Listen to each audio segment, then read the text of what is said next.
Hello and welcome back to my studio. Like I've announced in the video before, I'm going to explain you a little bit about the instruments of sample modeling. Today we're going to take a closer look at the trumpet, which is one of the features, one of the instruments that sample modeling provides. An instrument I'm very fond of because it's very versatile. You can use it however you want because one problem you always have when you buy libraries, trumpets for example, you have like libraries that have like that are meant to be for orchestral use. That means that already in the original recording there's likely to be a lot of hall and reverb, and you can't tone that down. So when you want to do a piece that is like a little bit of funk, maybe reggae or something like that, or like the tunes that I'm working on my 60s album Spy Lounge, the jazzy tunes, and you can use samples that are made for orchestral recording because they have a lot of hall and reverb, and you can't get rid of that, and it doesn't sound good because if you want to have a closed trumpet sound, it's not going to work. The same problem is when you buy instruments that are meant to be for, like band arrangements with the examples I brought you, like jazz, funk, reggae, and all that stuff, then you are most likely you can use it in an orchestral context because, okay, you can add reverb and hall and all that kind of stuff to kind of simulate a hall or a setup that is an orchestral setup.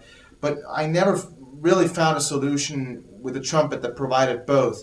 And I found that with sample modeling trumpets very easy, and that's why I want to show them. You just download the trumpet from sample modeling. The installation, everything is guided, so you won't have any problems with that. Then you just import it into the contact player and you have it right there. No problem, and you can start to play.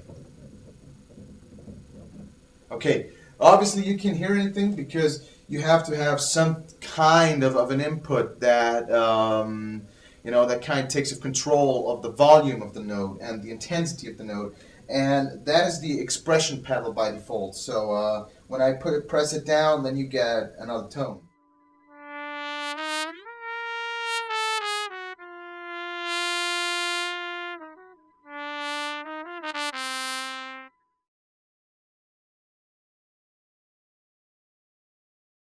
But what I like to do is I like to work with the breath controller because I found that that's the most realistic way to get a cool result with the trumpet. And that is very easy. You have a drop-down menu and you have a tab that says breath controller. And you can just hit one button and it's connected. So now I can go like...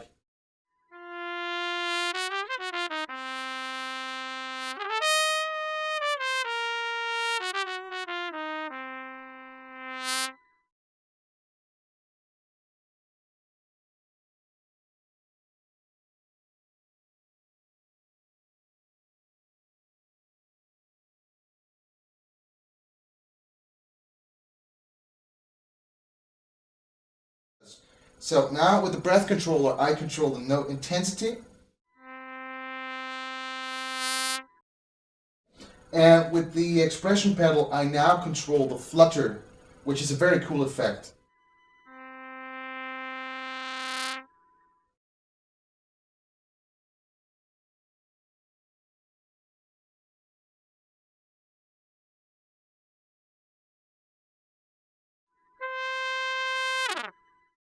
And it depends on how hard you press the key. When you press it very gently, it does a slow fall. Okay? And when you press it hard, then it does a quick fall.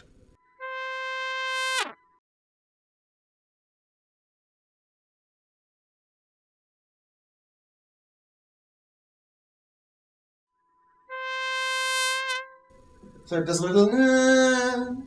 And that is very cool if you do little solo things with the trumpet, and instead of just ending the notes like it is, you can add that. For example...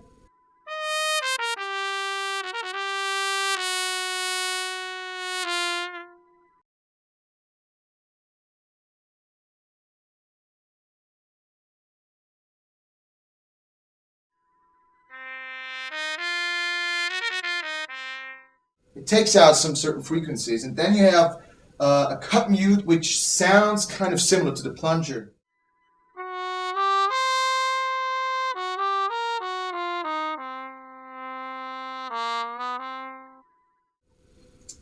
Then you have the bucket mute. Again, it takes out some frequencies of the trumpet.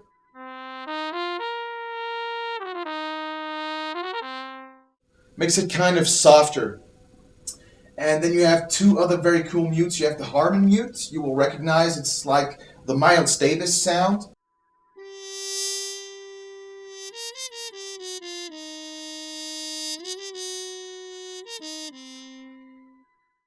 And then you have the Harmon mute with a stem, which produces another sound, which is really cool too.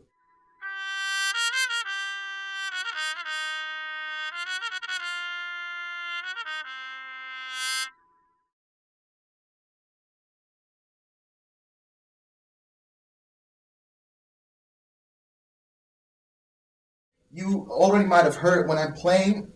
When I press the notes hard, it does the transition between the notes right away. So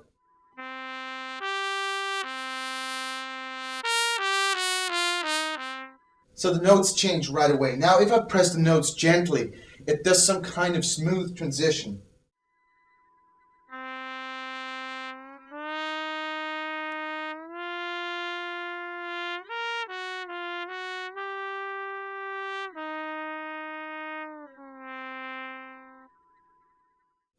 And to make it even more realistic, you have the mod wheel. And the mod wheel controls the vibrato as well as the trill. So if you go up a little, you have the vibrato, which is very important when you play like digital trumpet. Because when a note is being held a certain time, then it doesn't stay flat like...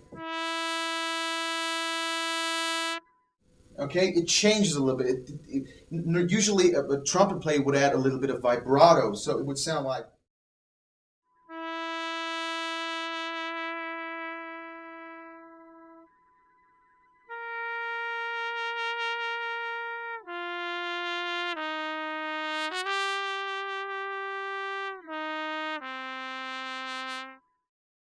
Okay? And then if you go all the way up, you have the trill.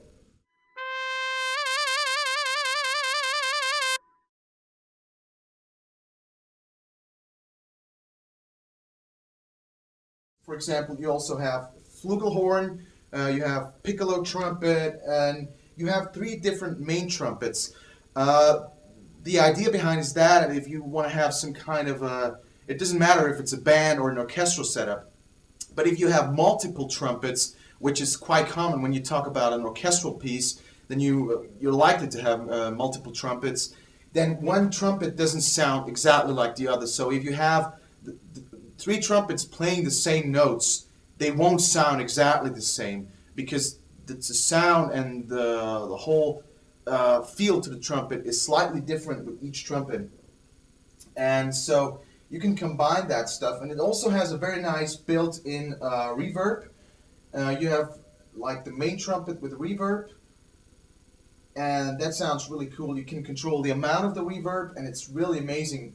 That's what I meant when I was talking at the beginning. You can use it for close mic recordings, and you can use it like an orchestral in an orchestral context. What I usually do is I use some of the reverb built in that plugin, and usually I add a little bit of hall and reverb and equalizers separately in Cubase. So you can listen to that. It sounds really like an orchestra trumpet.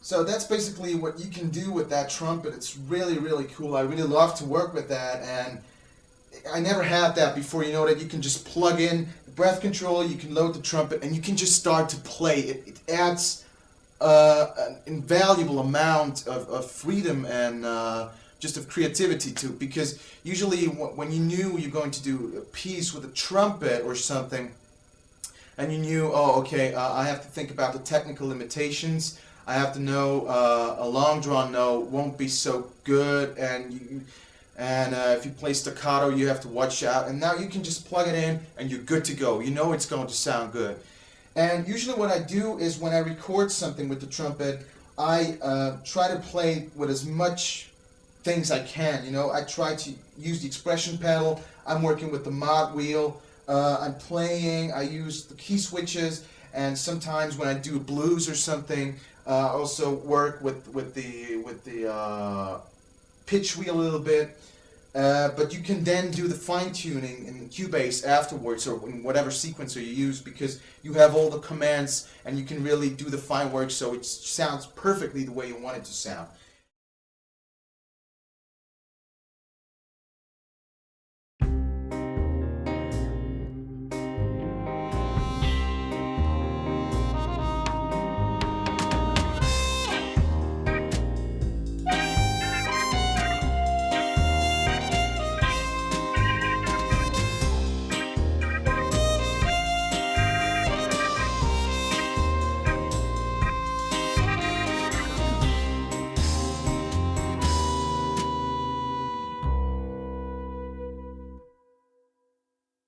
And by the way, this composition is similar to one of the songs that will be included on my album Spy Lounge that will soon be released. And in the next video, we're going to take a closer look at the trombone, which is a very cool instrument too. So I hope to see you later.